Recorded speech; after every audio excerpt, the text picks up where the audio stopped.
الصلاۃ، میری امت نماز نہ چھوڑنا۔ 90% لوگ نماز چھوڑ گئے۔ وما ملکت ایمانکم، اپنے نوکر، ملازم، غریب، ان پہ ترس کھانا، فرعون نہ بننا۔ حقوق اللہ، حقوق العباد۔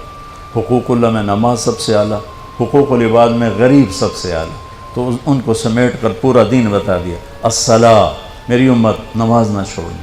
وما ملکت ایمانکم، اپنے نوکر چاکر، نوکرانیاں، غریب لوگ، ان پہ رحم کرنا۔ انہی دو باتوں کو اب دہرا رہے تھے۔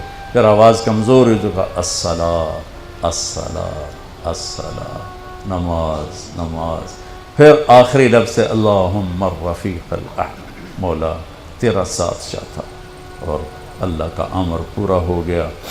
تو بھائیو، میرے نبی کو اللہ نے اس عظیم الشان طریقے پر اپنے پاس بلایا، لیکن ہمارے پاس تو بلاوا آئے گا، ہم سے پوچھا نہیں جائے گا۔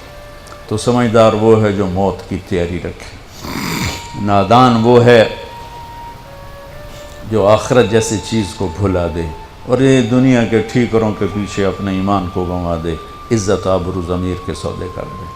تو بھائیو، آپ کے والد کا نام کیا تھا؟